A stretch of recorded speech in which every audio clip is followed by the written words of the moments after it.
Hai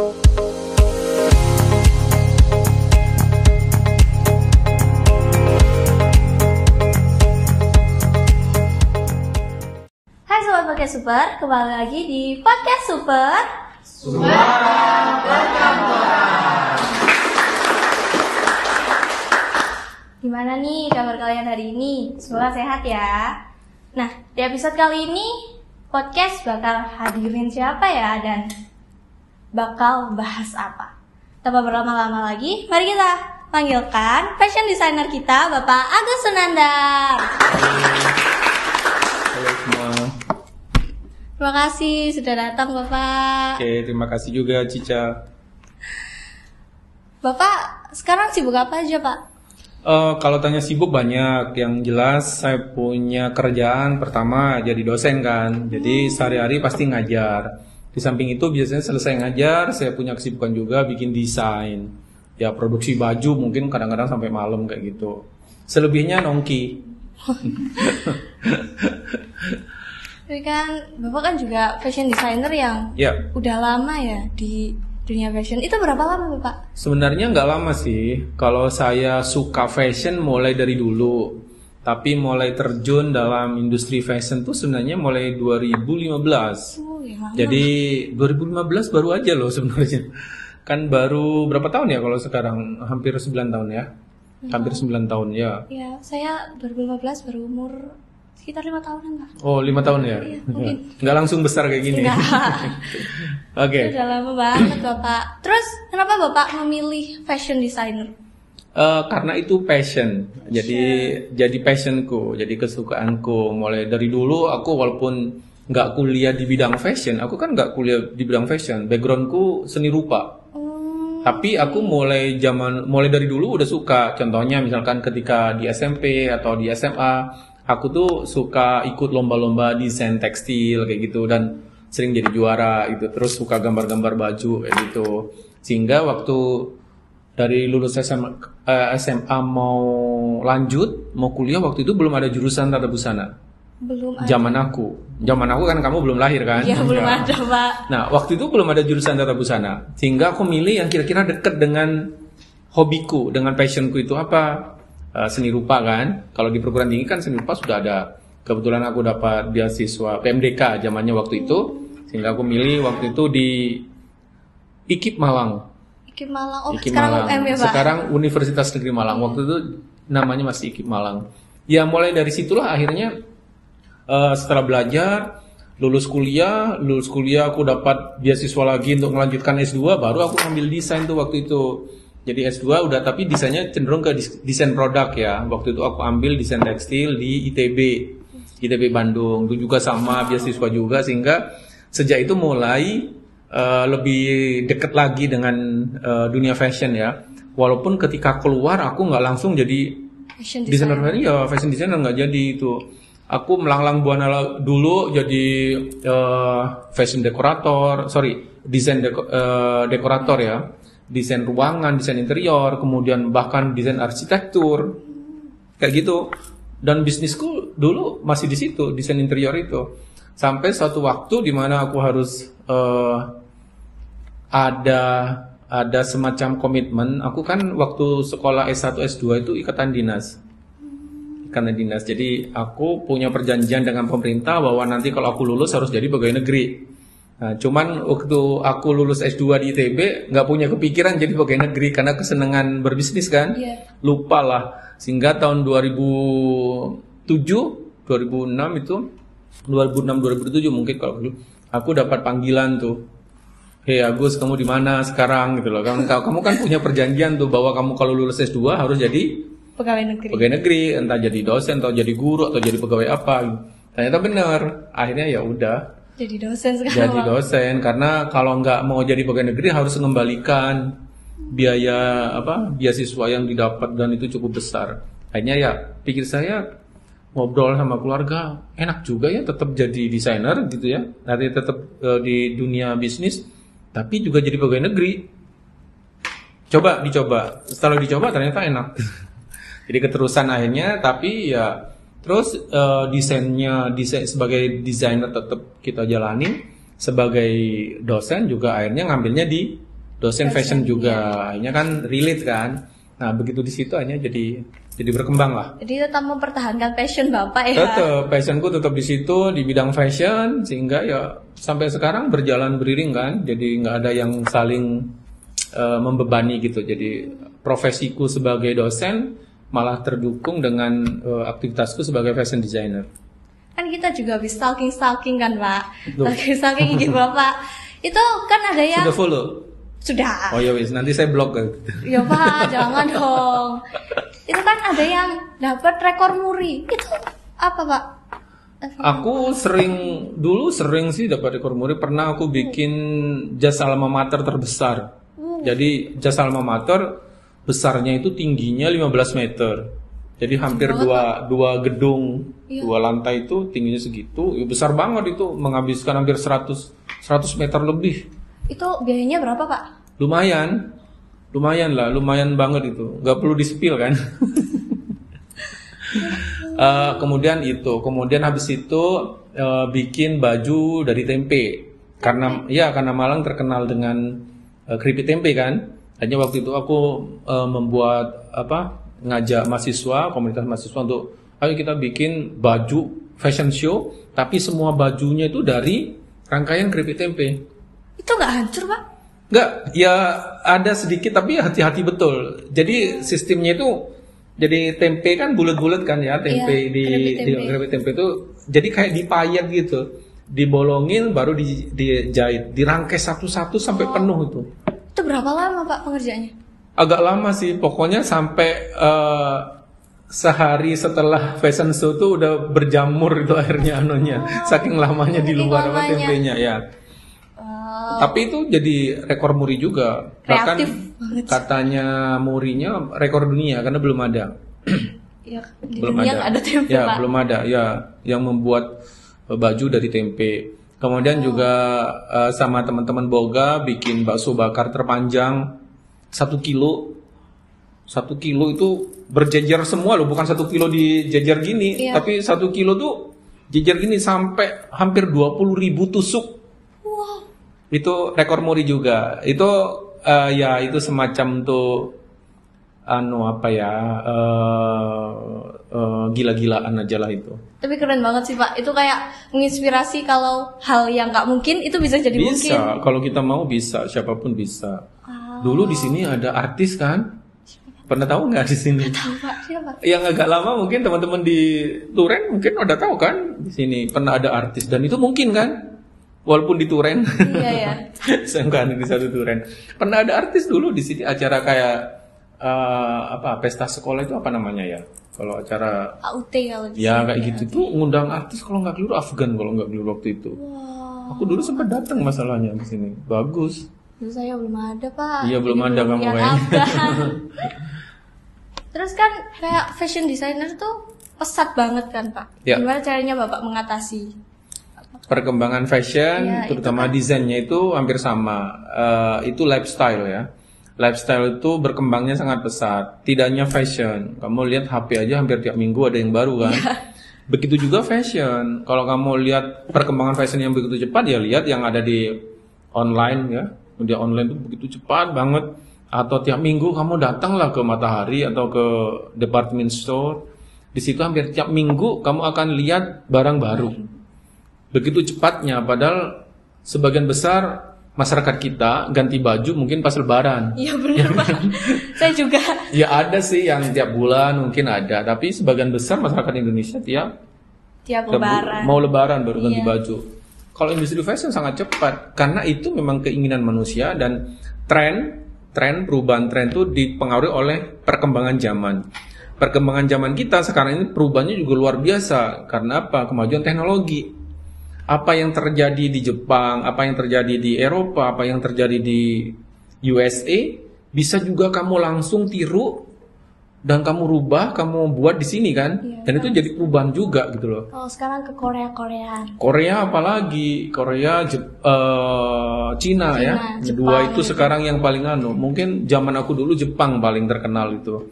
Yang paling cepat membuat perubahan dengan Harajuku. Sekarang udah pindah ke Korea semua. Iya, semua Ya. style Korea, semua. Ke K-style semua. Gangnam Style itu udah mewabah seluruh dunia, tidak hanya di Indonesia. Saya pernah ke Rusia, anak-anak Rusia juga dia sangat sangat ngefan banget, sangat fanatik banget sama BTS, sama Blackpink gitu. Semua kayak gitu, padahal dia Rusia komunis gitu. Begitu juga di Amerika sama. Makanya sepanjang zaman dulu waktu mulai aku kecil nggak pernah musisi atau grup band di luar Amerika tuh yang bisa masuk di bukan di Amerika kayak Emmy Award gitu kan, MTV Award gitu. Sekarang kan udah K-pop itu udah masuk mereka semua itu. Udah masuk mereka semua. Bahkan di jajaran tangga musik tuh dia bisa nomor 1 tuh udah kayak gitu. Ya kita harus selalu open mind dengan itu bahwa perubahan itu akan terus terjadi dan kita harus ngikutin aja ya, nggak perlu beli terus gitu ya. Kalau desainer dia jadi inspirasi tuh. Kalau kayak Pak Agus itu akan jadi inspirasi. Oh ini ada perubahan kayak gini, K-style itu sekarang di mana-mana jadi booming, maka aku akan buat baju-baju yang sekiranya bisa relate dengan apa yang sedang berkembang, karena desain harus ngikutin perkembangan zaman. Tapi kan desain Bapak tuh yang saya stalking tuh kebanyakan madu padanin batik sama kayak kain-kain biasa gitu. Itu ada filosofinya nggak sih Pak? Ya, karena saya orang Indonesia. Indonesia itu kaya dengan wastra tradisional, contohnya batik, tenun, lurik, ulos segala macam, maka saya akan gunakan itu. Itu salah satu bentuk bagaimana saya bisa mengangkat warisan budaya, ya kesenian, kemudian ya nilai-nilai luhur nenek moyang kita. Walaupun saya buat hanya saya combine, jadi tidak dibuat penuh full, karena kalau full itu terlalu banyak kesannya agak berat, agak tua gitu ya. Tapi kalau kita ambil sedikit itu anak muda bisa masih mau pakai. Kalau kita ambil sebagian aja kayak misalkan ini coat pakai wool itu kan berat. Sebenarnya ini baju di daerah dingin. Tapi saya tambahin tenun. Ini tenun misalkan itu kan tradisional Indonesia. Jadi kesannya aja modern campur dengan tradisional, istilahnya kontemporer akhirnya jadinya gitu loh. Jadi keren banget sih Pak. Kayak... Baju urban. Oh, urban. Ya. Itu keren banget. Gimana sih Bapak cari inspirasi untuk desain-desain Bapak? Mencari inspirasi banyak jalan, apalagi sekarang. Kamu biasanya kamu semalaman sleep call kan ya? Enggak pernah. Oh enggak ya? Mungkin lihat film. lihat Netflix atau lihat apa ya? Iya. Kalau aku bisa juga betah dengan pegang gadget atau HP, tapi cari inspirasi di situ. Kalau dulu kita misalnya lihat di koran atau di majalah, lihat TV terbatas atau bukan lari-lari ya datang ke suatu tempat. Kalau sekarang kan tempatnya bisa kita hadirkan di depan kita. Iya, jadi cari inspirasi kita bisa kapanpun. Gak ada alasan sekarang kalau anak ada dalam industri fashion atau industri desain terus dia ngomong, saya nggak punya sumber inspirasi, saya lagi bad mood, nggak bisa. Sekarang nggak boleh kayak gitu, karena semuanya bisa kita datangkan. Jadi lewat HP, lewat media sosial atau dunia digital kita bisa, saya pengen terinspirasi dari Taj Mahal India, ya udah, nggak perlu datang ke sana kan kita. Taj Mahalnya kita datangin di HP. Aku pengen terinspirasi dari Bonpring di Turen misalkan ya. Ya udah, kita searching Bonpring Turen, muncul di situ. Kita mulai menikmati gambar-gambarnya dulu. Lama-lama dia akan masuk dan itu benar-benar akan jadi sumber inspirasi kita. Jadi sekarang gampang banget, dunia kalian tuh sekarang sangat mudah sekali. Nggak ada alasan kalau kalian nggak kreatif sekarang sebenarnya. Bahkan zamannya AI kan? Iya, sekarang semuanya bisa pakai AI. Bisa, desain pun sekarang nggak perlu kita manual sulit-sulit. Pak, gambar sulit jadi siswa tata busana, jadi mahasiswa nggak bisa. Pakai AI aja, pakai Midjourney, ngomong aja sebentar udah dibuatin. Iya Pak, bener. Sekarang AI bener-bener cepet banget. Bisa semuanya. Jadi ya udah, semua media, semua fasilitas kita gunakan aja. Oh iya, brand Bapak itu Samsuga betul? Samsuga. Itu kenapa Samsuga? Karena aku tinggal di Malang. Aku kan tinggal di Malang dan Samsuga itu kan bahasa Walian sebenarnya. Jadi Samsuga kalau dibalik jadi Mas Agus, nah, ya kan? Agus Mas Pak. Mas Agus lah. Samsuga. Iya, Agus Mas, Samsuga. Pak. Ya dibaca tetap Mas Agus gitu. Iya. Jangan membantah saya yang punya. Iya ya Pak. Iya. Kan Bapak pasti banyak berkolaborasi sama model-model. Ya. Terus kalau andai kan berkolaborasi sama fashion designer lainnya, itu ada kesulitan nggak sih Pak? Gak ada. Sebenarnya kalau kita ngomong kesulitan atau apapun itu kalau tergantung cara kita pandang ya, cara memandang kita bagaimana. Sesuatu sebenarnya yang receh, tapi kalau kita anggap sulit ya jadi sulit. Tapi apapun itu pekerjaan beratnya seperti apa, kalau kita anggap bisa kita lakukan ya bisa saja gitu loh. Termasuk ketika kita berkolaborasi dengan siapapun, mau dengan desainer lain, mau dengan pengrajin, misalkan saya sering kolaborasi dengan pengrajin kan. Jadi pengrajin batik, pengrajin tenun atau pengrajin lurik dari daerah mana, dari Sumatera atau dari Sulawesi, ya udah kita tinggal gunakan kemampuan masing-masing. Misalkan ini tenun dari Klaten. Nah, dari Klaten, udah dia buatkan desain tenunnya, saya buatkan desain bajunya, kan tinggal kayak gitu. Nah, pasti ada kolaborasi. Kalau dengan model, ya mereka masing-masing punya semacam spek ya. Spek itu kayak aturan atau ketentuan masing-masing. Model yang profesional seperti apa? Misalkan kalau udah masuk dalam industri profesional, model profesional itu 175 yang cewek, 185 yang cowok. Beratnya berapa? 49 yang cewek, yang cowok 65 misalnya atau 60 kayak gitu. Jadi saya nggak bisa jadi model. Itu udah standar, bisa model remaja atau model anak-anak bisa. Tapi saya terlalu pendek Pak. Ya makanya jadi model anak-anak. Kalau model ya seperti itulah. Dan rata-rata kalau udah sama-sama ngerti dengan tugas dan fungsinya masing-masing, model itu fungsinya atau tugasnya adalah memperagakan baju, desainer tugasnya adalah membuat atau mendesain baju yang sesuai dengan karakter model, ya akan jalan dengan sendirinya. Masing-masing saling membutuhkan. Sehingga kalau ditanyakan apa berat atau sulit, enggak sulit. Semuanya sudah tahu posisinya masing-masing. Kalau boleh tahu, tantangan terberat apa Pak jadi fashion designer? Tantangan terberat, tadi kita omongin di awal, perkembangan desain itu cepat sekali. Jadi kadang-kadang aku baru bikin satu koleksi, ternyata sudah berkembang lagi tuh koleksi berikutnya. Jadi udah ini belum di launching, belum banyak laku gitu, udah harus ada lagi gitu loh. Jadi harus cepet banget ya Pak? Harus cepet banget. Yang kedua, masalah bahan. Kalau kita di daerah kayak di Malang nih masih agak sulit. Jadi cari bahan yang agak unik-unik, bagus itu masih kita harus cari ke Bandung kayak gitu atau ke Jakarta gitu. Kalau di Malang sendiri ya sangat umum ya, yang biasa dipakai orang-orang mungkin ya golongannya satin kayak gitu-gitu, santung, toyobo mungkin yang banyak diomongin teman-teman tuh ya, toyobo lah inilah. Tapi kalau cari yang model wool misalkan agak unik, bertekstur kayak gini nggak ada di sini. Tapi menurut Bapak gimana sih perkembangan fashion yang ada di Malang? Di Malang saya cukup bangga ada di Malang karena menurut saya Malang termasuk salah satu kota di Indonesia yang industri fashionnya berkembang. Banyak indikatornya, salah satunya apa?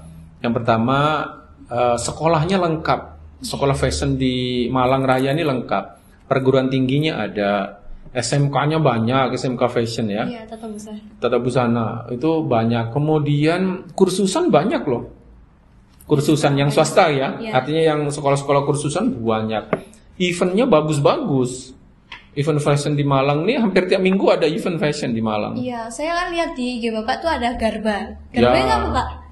Garba? Iya, di IG Bapak.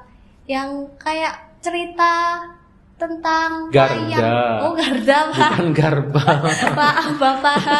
Garda. Garda itu tokoh dari Garuda. Jadi itu ya musical kostum itu. Jadi kita membuat sebuah pementasan untuk fashion show tapi musical.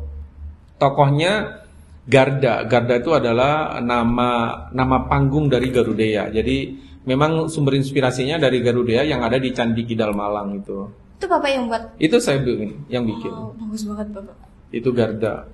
Nah, di Malang ya itu tadi, kenapa di Malang saya bangga karena kita termasuk salah satu kota yang industri fashionnya itu lengkap.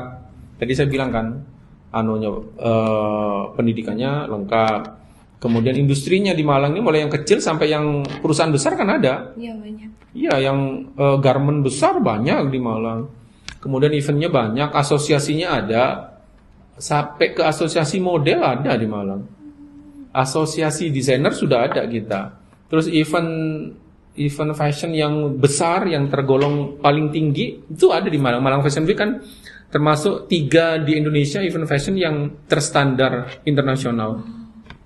Itu ada di Malang. Saya bangga jadi orang Malang, Pak. Nah, betul. Harus bangga semuanya. Mungkin ini terakhir, Pak. Oke, pertanyaan terakhir. Ada Tadi katanya 3 jam. Ada 3 jam ya, Pak. Saya baru tahu kalau 3 jam. Mungkin Gimana? ada pesan buat sobat podcast yang nonton, mungkin ada yang pengen kayak Bapak gitu. Ini podcast super ya tadi Iya. namanya. Oke, buat sobat podcast super semuanya, saya ngasih tahu bahwa apapun passion kamu, apapun hobi kamu, apapun kesukaan kamu, kalau kamu tekuni itu pasti akan menjadi sebuah pekerjaan yang luar biasa buat menunjang dan meningkatkan taraf hidup kamu. Dan jangan khawatir, sekarang itu perkembangan zaman, perkembangan teknologi itu udah sangat luar biasa, sehingga apapun yang kamu tekuni itu akan tersupport dengan sendirinya dan akan bisa membantu kamu untuk mencapai tujuan kamu atau cita-cita kamu. Sehingga ya udahlah, percaya diri dengan apa yang kamu suka sekarang. Wow, keren banget ya, guys. Tapi sayang, podcast hari ini akan segera berakhir. Tapi jangan khawatir, kita bakal hadirin podcast super yang lebih seru dan lebih inspiratif lagi buat kalian. Tapi jangan lupa like, comment, dan subscribe YouTube kita biar nggak ketinggalan podcast lainnya. And see you guys!